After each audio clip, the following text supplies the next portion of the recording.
नमस्कार, अपन समाचारमा स्वागत छ। सुरु गरौँ मुख्य समाचारबाट।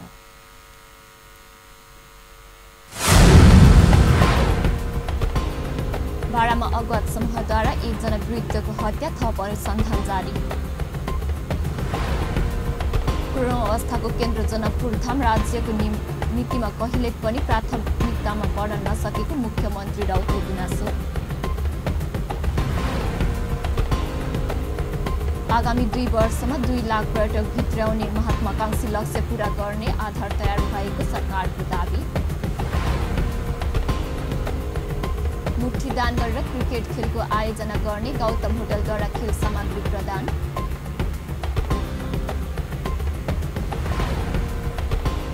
र अमेरिकाको पिटर्सबर्गमा एक व्यक्तिले अन्धाधुन्द गोली चलाउँदा 11 जनाको मृत्यु, 6 जना घाइते। अब समाचार विस्तारमा।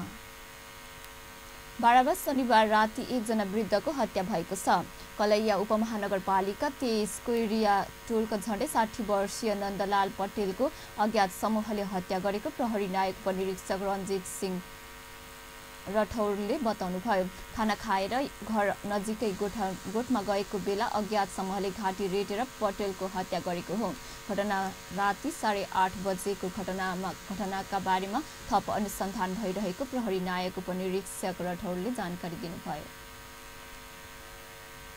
सप्तरीमा गाँजा खेतीको स्याङमा वृद्धि भएपछि प्रहरीले गाँजा फरानी गर्ने अभियानलाई निरन्तरता दिएको छ। यही अभियान अन्तर्गत प्रहरीले गाँजा फरानी गर्ने कार्य तीव्र रूपमा अघि बढाएको पछिल्लो पटक जिल्ला प्रहरी कार्यालय सप्तरी र वडा प्रहरी कार्यालयबाट खटिएको प्रहरीको गस्ती टोलीले गाँजा फरानी गरेको हुन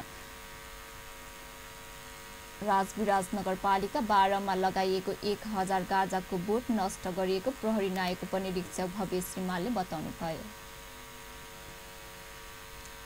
प्रदेश 2 का मुख्यमन्त्री लालबाबु राउतले कोरोना अवस्थाको केन्द्र जनकपुर धाम राज्यको नीतिमा कहिले पनि प्राथमिकतामा पर्न नसकेको गुनासो गर्नुभएको छ।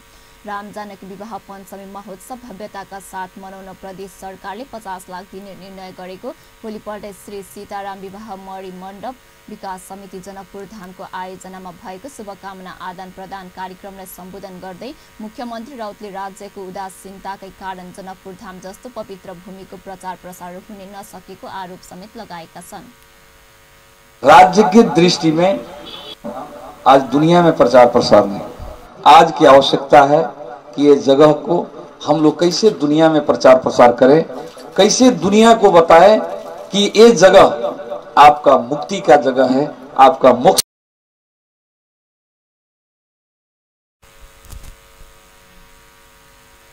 मुख्यमन्त्री राउतले जनकपुर धामको धार्मिक पर्यटकीय विकासका लागि जनकपुर धामलाई पोखरा र मुक्तिनाथसँग जोड्नका लागि आफूले गण्डकी प्रदेशका मुख्यमन्त्रीसँग कुराकानी समेत भइरहेको बताउनुभयो।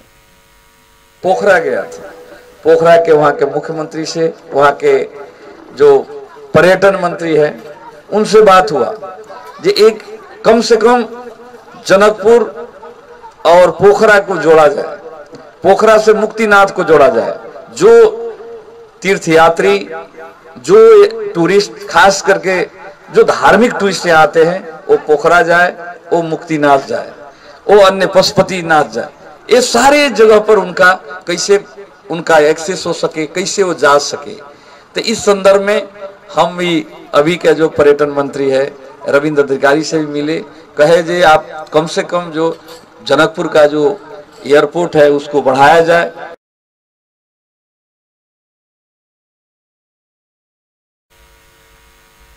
जनकपुर धाम र जानकी मन्दिर सहित यस क्षेत्रमा धार्मिक धरोहरहरूको प्रचार प्रसारका लागि प्रदेश सरकार लागि पर्ने समेत उनको भनाइ थियो। कार्यक्रममा बोल्दै आन्तरिक मामिला एवं कानुन मन्त्री ज्ञानेन्द्र कुमार यादवले जनकपुर धाम र जानकी मन्दिरको विकासका लागि प्रदेश सरकारले छुट्याइएको 8.5 करोड सहितको परियोजना टेन्डर समेत आह्वान भइसकेको खुलासा गरेका छन्। करोड रुपैयाँ के टेन्डर खुद चुकल छे जे मुख्यमंत्री जी से अखुन त हमरा सबके जानकारी भेला ई निर्णय पहिने ही क चुकल छे। एहि दुआरे क्यों कहि रहल छे विकास अहाँ के मंदिर तक सीमित करे छे, हम सब विकास मंदिर तक नहीं सीमित करे छे। हमरा अहाँ के बुझल है, हमरा सबके मित्र राष्ट्र भारत के शक्तिशाली प्रधानमंत्री जी के हम सब जनकपुर ने लावा ने सफल भेली, भव्य सभ्य स्वागत भेले और वही भव्य सभ्य स्वागत के बदौलत आई विश्व ने जनकपुर के नाम उदाहरणीय रूप ने आवे छै। आई के हरेक हिंदू सब कहे छै हमरा सबके दर्शन करे के ऐतिहासिक कोनो जगह छै तो वो जनकपुर छै, नेपाल के जनकपुर से सबसे गोरा चलू।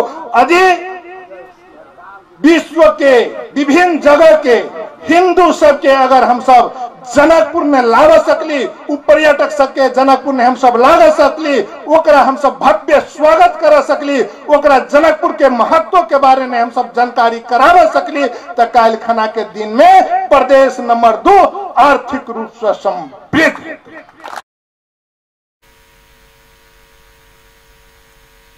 अर्को प्रसंगमा मन्त्री यादवले आफूहरू संघीय सरकारलाई ओभरटेक नगरेको समेत बताए।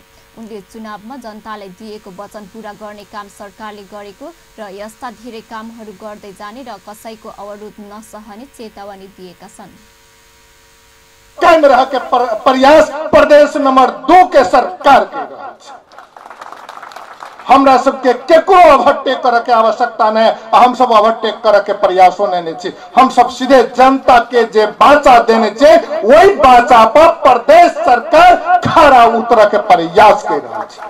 अखनो सारा विभेद छे, अपने सबके बुझल है जइया 5 लाख जनसंख्या छे तयनहु उतने बजट, जइया 56 लाख जनसंख्या छे वो अनु उतने बजट। प्रदेश नंबर 2 ने 56 लाख जनसंख्या छे, मुदा बजट केते छे तो 1.99%, यानी कि 2% बजट नहीं छे। ये न्यून बजट ने प्रदेश सरकार के विकास के काम आगाड़ी बढ़ावा पड़ रहा है। हम सब विकास के काम में आगाड़ी छी, वहू ने षड्यंत्र भ रहल छै। जइया 5000 कर्मचारी चाहिए वो या 250 कर्मचारी पठवे छे, केना विकास के काम शुरू। 4 महीना बीत गए, हम सब विकास के अनुभूति जनता के नहीं दे सक रहल छी। क्या तो हमरा सबके पास ने कर्मचारी नहीं छे, जे निकाय सब रहली उ निकाय सब विघटन कर देने छे।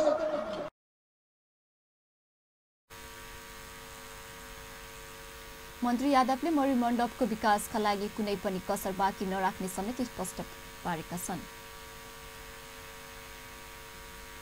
आगामी विवाह पञ्चमी र मिथिला माध्यमिक परिक्रमा अब भगवान श्रीराम र माता जानकी बीच वास्तविक विवाह सम्पन्न भएको भनिएको जनकपुर धाम 13 स्थित मणि मण्डपमा समेत औपचारिक कार्यक्रमहरू हुने भएको छ। राम जानकी विवाह पञ्चमी महोत्सव भव्यताका साथ मनाउन प्रदेश सरकारले 50 लाख दिने निर्णय गरेको भोलिपल्ट श्री सीताराम विवाह मणि मण्डप विकास समिति जनकपुर धामको आयोजनामा भएको शुभकामना आदान प्रदान कार्यक्रमलाई सम्बोधन गर्दै जानकी मन्दिरका सहायक महन्त राम रोशन दास वैश्यले यस वर्ष राम कलेवा मणि मण्डपमा समेत हुने र आगामी वर्षदेखि सप्ताहव्यापी कार्यक्रम मध्येको एक दिन नगर दर्शनको कार्यक्रम समेत मणि मण्डपमा आयोजना गर्ने घोषणा गरेका छन्। के प्रथम एकटा कार्यक्रम नगर दर्शन, एठाम नगर दर्शन में की होय छै जे एकटा बाजार लगायल जाय छै, दुकान। तो 3 दिन के एकटा जे छै से 3 दिन पहले से पूर्व से तब बाजार मेला के रूप द के नगर दर्शन से माने विवाह के प्रथम कार्यक्रम एहिठाम हम शुरू करब नगर दर्शन से। अतै के बाद एगो विवाह तो होइतो छै, प्रत्येक वर्ष होय छै, जेमे हमरो सबके सहयोग रहैया। अखनो अहूठाम हेतै विवाह। ई विवाह महोत्सव एकटा उपासना छै, प्रत्येक मंदिरों में होय छै। गृहस्थो अपना अपना घर में ओहि दिन छोट छिन विवाह महोत्सव मनबै छै। तो अगला साल से एकरा पुनः जे छै से परिमार्जन क के फिर नगर दर्शन के हमर विचार भेल जे एठाम एकटा रूप दी, जे एकटा शहर में नगर दर्शन छैहे, एकटा सुंदर ओहि दिन बाजार लगा के एठाम जे नगर दर्शन हेतै तो शायद ई बहुत बड़का एकटा उपलब्धि हेतै एठाम के लेल। त्यति सुन्दर सदन मन्दिरका महन्त नवल किशोर शरणले आगामी मिथिला माध्यमिक परिक्रमाको क्रममा आफूले नेतृत्व गर्ने श्री किशोरी जीको डोला भारतको कलानेश्वर विश्राम गर्नु एक दिन पूर्व मणि मण्डपमा समेत राति विश्राम गर्ने गरी कार्यक्रम मिलाउने प्रतिबद्धता जाहेर गर्दै यसले मणि मण्डपको विकास र प्रचार प्रसारमा मद्दत पुग्ने बताउनुभयो। एक रात विश्राम होए आ ओहि के बाद जे छै से कल्याण भारत के जे पड़ाव छै कल्याणेश्वर ओहि ठाम पहुंचे त हम अहाँ सब लग प्रतिबद्धता जाहिर करय चाहै छी जे किशोरी जी के कृपा रहलै आ सब गोटा के सहयोग रहलै त एहि बेर से फागुन में जे मिथिला परिक्रमा के प्रमुख डोला मध्य के एक श्री किशोरी जी के डोला के एक रात के विश्राम जे छै से एठाम होते हम सब भरपूर प्रयास करबे।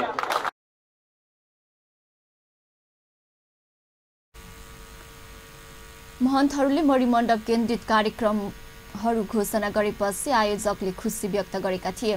समितिका अध्यक्ष नारायण राउतले अध्यक्षतामा भएको कार्यक्रममा प्रदेश सभा सदस्य दयाराम आशिष यादव, परमेश्वर शाह, जनकपुर धामकी उपमेयर रीता झा, वडा नम्बर 13 का अध्यक्ष शुभ नारायण मण्डल, समाजसेवी एवं समितिका उपाध्यक्ष राम आशिष दास सहितको मणिमण्डपको विकास र प्रचार प्रसारका लागि आफ्नो धारणा राखेका थिए।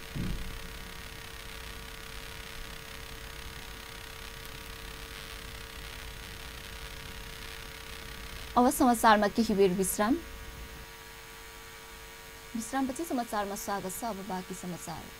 सरकारले आगामी 2 वर्षमा 2 लाख पर्यटक भित्राउने महत्वाकांक्षी लक्ष्य पूरा गर्ने आधार तयार भएको दावी गरेको छ। संस्कृति पर्यटन तथा नागरिक उड्डयन मन्त्रालयले भिजिट 2020 को लक्ष्य पूरा गर्न आवश्यक रणनीति र आधार बनिसकेको दावी गरेको हो।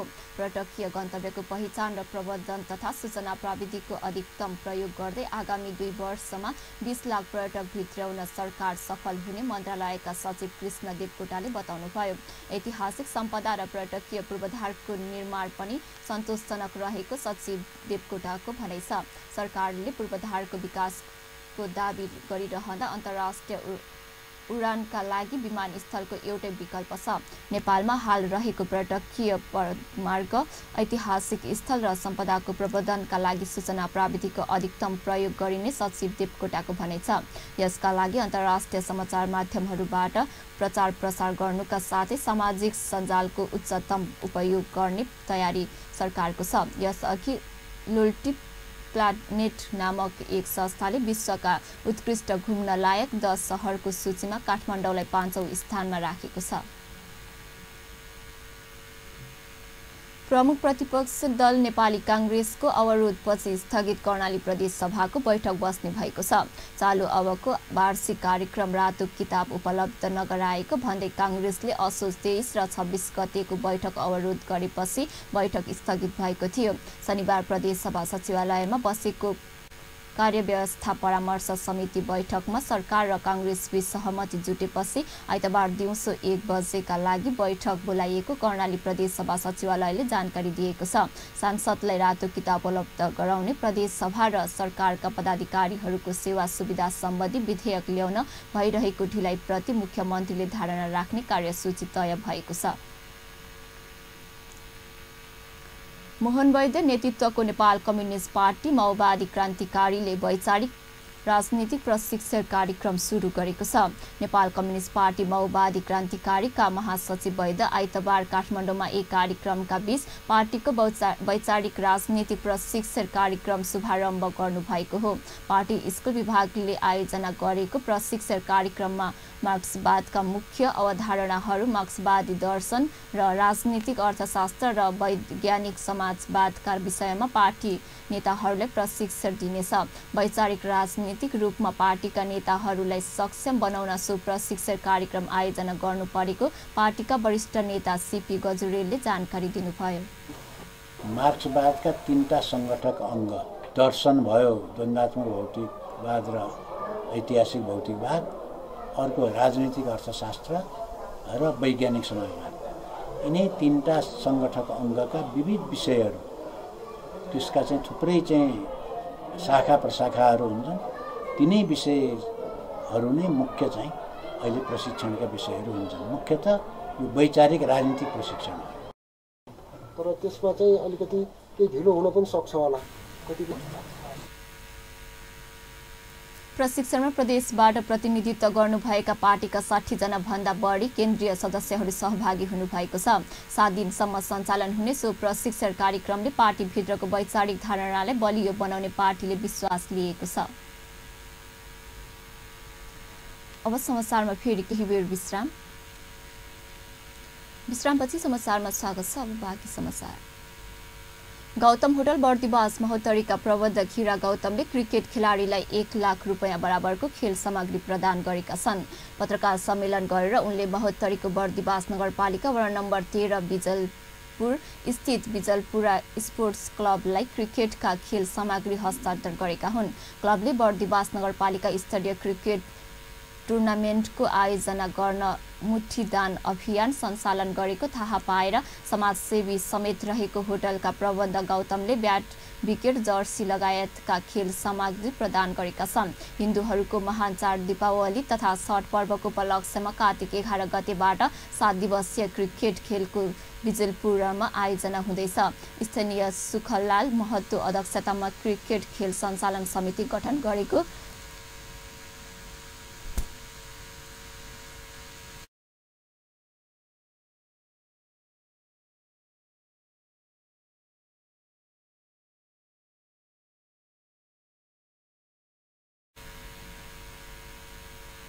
खेल सञ्चालन समिति गठन गरेको गाउँले युवाको क्रिकेट प्रतिको रुचि आत्मसात गरेर बर्दिवास नगरपालिका स्तरीय खुल्ला क्रिकेट टुर्नामेन्ट बिजलपुरा कप 2075 सञ्चालन गर्न लागेको हो।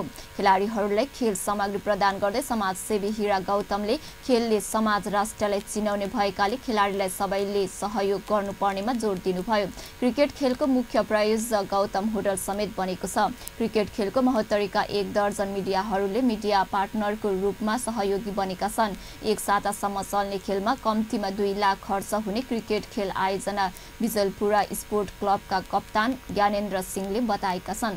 Bardibas football, badminton, taekwondo, volleyball, cricket जस्ता खेलहरूमा युवा पुस्ता लगनशील भएर लागेका छन्। बर्दिवासमै राष्ट्रिय स्तरको खेलाडी उत्पादन गर्न खेलको आयोजना गरेको आयोजकले जनाएको छ। अब अन्तर्राष्ट्रिय समाचार।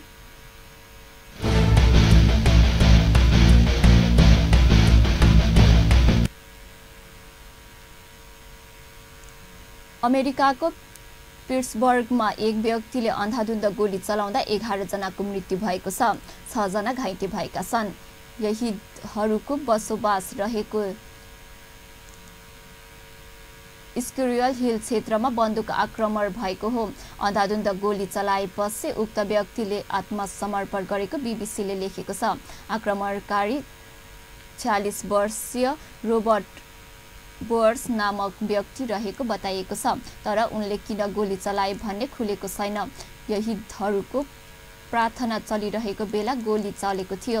रिपोर्टहरूका अनुसार यहुदीहरूको पवित्र पूजा स्थल ट्री अफ लाइफ सिनगोगमा 1 जना गोरो वर्णको व्यक्ति असाल्ट र राइफल र 2 वटा पिस्तोल सहित प्रवेश गरेका थिए र गोली चलाएका थिए। यसअघि स्थानीय प्रशासनले विल्किक्स र सोडी इलाकामा एक सुटर सक्रिय रहेको भन्दै उक्त स्थानमा नजात सूचित गरिएको थियो। राष्ट्रपति डोनाल्ड ट्रम्पले पनि ट्विट गरेर उक्त स्थानका बासिन्दालाई सजग रहन आह्वान गरेका थिए। अमेरिकी राष्ट्रपति डोनाल्ड ट्रम्प आगामी वर्ष गणतन्त्र दिवसका मुख्य अतिथिका रूपमा भारत नआउने भएका छन्। मिडिया रिपोर्टका अनुसार अमेरिकी अधिकारीहरूले राष्ट्रिय सुरक्षा सल्लाहकार NSA अजित डोभाललाई यस फैसलासँग जोडिएको पत्र लेखेका छन्। पछिल्लो समय भारत र रुस बीच भएको रक्षा सम्झौताको कारण ट्रम्प प्रशासनले यो निर्णय लिएको अनुमान गरिएको छ। प्रधानमन्त्री मोदीले सन् 2017मा आफ्नो अमेरिका भ्रमणका क्रममा राष्ट्रपति ट्रम्पलाई भारत आउने निमन्त्रणा दिएका थिए। दुई जना बीच भएको छलफलपछि जारी गरेको संयुक्त विज्ञप्तिमा ट्रम्पले मोदीको निमन्त्रणा स्वीकार गरेको बताइएको थियो। केही महिना अघि ट्रम्पले सन् 2019को गणतन्त्र दिवसको मुख्य अतिथि बन्ने निमन्त्रणा पठाइएको थियो। व्हाइट हाउसकी प्रेस सेक्रेटरी सारा स्यान्डर्सले निमन्त्रणा मिलेको पुष्टि पनि गरेकी थिए। अब खेल समाचार।